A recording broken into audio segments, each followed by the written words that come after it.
Dá!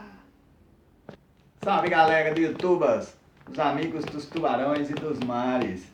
Aposto que você já deve ter ouvido dizer por aí que nós, os tubarões, afundamos se a gente parar de nadar. Mas será que é isso mesmo?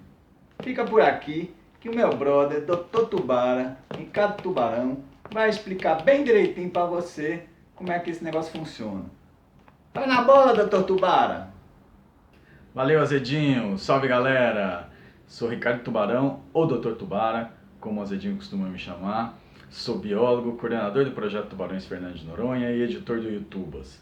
Antes de eu falar sobre a flutuabilidade nos tubarões, eu vou te explicar como é que ela funciona nos peixes ósseos, para que você possa comparar. Então, vamos lá? Os peixes ósseos vão ter um órgão chamado bexiga natatória ou vesícula gasosa que os ajuda a ajustar sua posição na coluna d'água. De uma forma bem simplificada, uma parte dos gases que está dissolvido no sangue é transferido para dentro dessa bexiga, ou então acontece ao contrário, uma parte dos gases que está dentro da bexiga é transferido para o sangue. Isso vai fazer com que o peixe fique neutro, parado na coluna d'água, como a gente tem aqui esse baiacu, ou então fazer com que ele suba ou desça na coluna d'água. Quem já mergulhou com cilindro, provavelmente usou um colete equilibrador, como esse aqui, e como esse carinha aqui da foto também tem. Então, com esse colete, você consegue fazer a mesma coisa que a bexiga faz para o peixe. Então, você fica parado na coluna d'água, você sobe ou você desce, controlando a quantidade de ar que vai sair do cilindro para dentro dessa estrutura aqui do colete, ok? Bom, aqui nessa figura a gente tem então uma foto da bexiga natatória, quando a gente consegue abrir o peixe sem estourar essa bexiga. Então, é como se você tivesse um balãozinho de gás dentro do corpo do animal. Vão ter, depois a gente vai ver aqui, tem uns vasos sanguíneos que ficam próximos ao redor aqui dessa bexiga. Aqui então a gente tem a posição da bexiga natatória dentro da cavidade abdominal do peixe. Então ela ocupa essa parte mais ou menos no meio da cavidade. E aqui embaixo a gente tem todo o sistema de vasos que vai irrigar essa bexiga. Tem alguns músculos também, então tem uma estrutura bem mais complexa. Bom, aqui a gente tem o funcionamento da bexiga. Então, quando uma parte do gás que está dentro da bexiga é transferido para os vasos sanguíneos, a bexiga vai murchar e aí então o peixe vai afundar. Quando uma parte dos gases que está dissolvido no sangue é transferido por aqueles vasos que a gente viu para dentro da bexiga, ela vai inflar e o peixinho vai subir. Quando tem um equilíbrio nessas trocas de gases entre sangue e bexiga, ele vai ficar neutro, ou seja, vai pairar na coluna d'água. Aqui nessa foto a gente tem uma garopa que foi fisgada durante uma pescaria e foi trazida muito rápido do fundo para a superfície. Lá no fundo, o gás que está presente na bexiga e no globo ocular fica comprimido por causa da pressão lá debaixo d'água.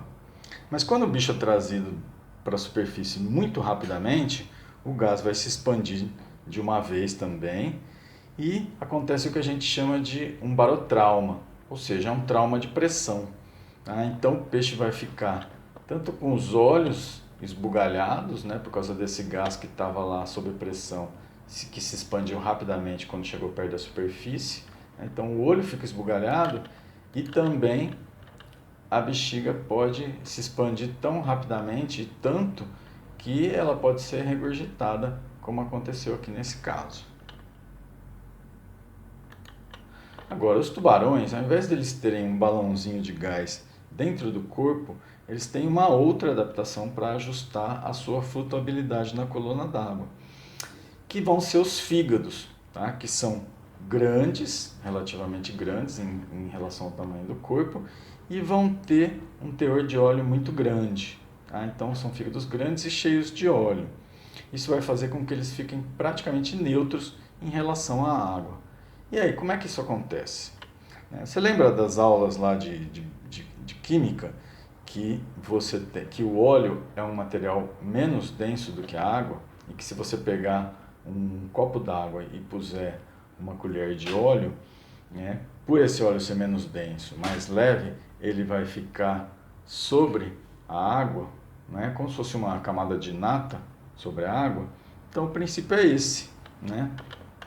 O fato dos fígados, né, dos bichos terem também os fígados bem grandes, às vezes mais do que 25% da massa corporal do animal. Então a gente tem aqui a foto ao fígado, toda essa estrutura aqui é bem grande, né, em relação ao espaço que você tem dentro da cavidade abdominal.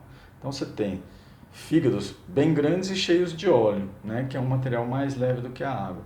Então isso vai fazer esse volume grande do fígado e o fato dele estar cheio de uma substância mais leve da água vai fazer com que esses animais fiquem praticamente neutros, né? Uma outra coisa é que eles têm também os esqueletos formados por cartilagem, que é um material também mais leve do que os ossos, né? Então eles têm esqueletos mais leves e fígados grandes cheios de óleo. Isso faz com que eles fiquem praticamente neutros em relação à água, né?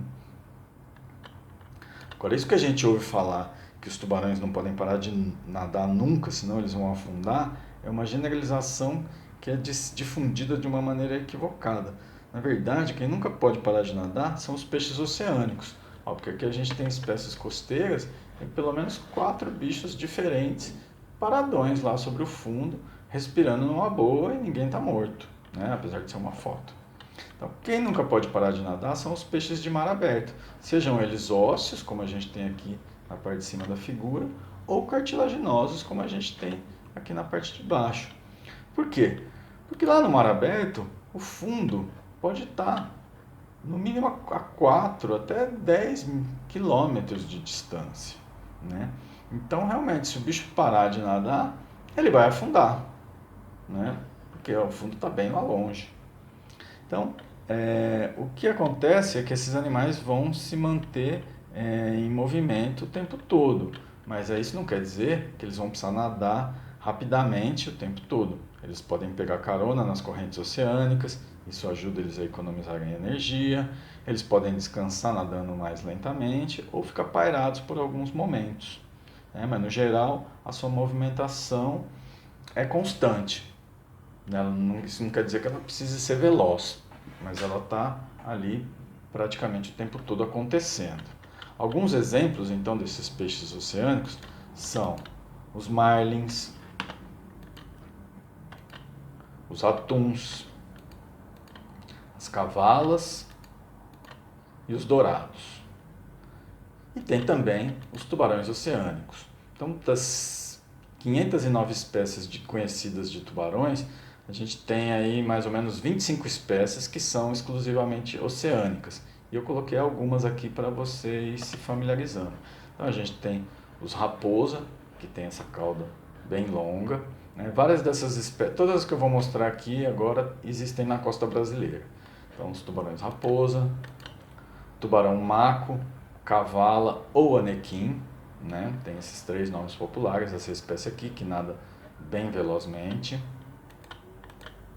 O tubarão golfinho ou marracho, o tubarão azul, o tubarão galha branca oceânico, por causa, né, ele é chamado de galha branca, porque as barbatanas também são chamadas de galhas, né, e como tem as pontinhas todas brancas, então galha branca oceânico, não confundir com o galha branca recifal, que é uma espécie que você vai ver muitas fotos e vídeos dos bichos parados sobre o fundo. 2 espécies de tubarão-martelo. Então, a gente tem 9 espécies de tubarão-martelo conhecidas até hoje e 2 delas têm hábitos mais oceânicos. Eu coloquei uma delas aqui. E também o tubarão-lombo preto. E aí, galera? Curtiram o assunto de hoje? Então, ó, coloque lá seu comentário, faz a sua inscrição no canal, clica aqui, ó, botãozinho direito, vermelhinho, se inscreve, ativa a sineta para receber notificações.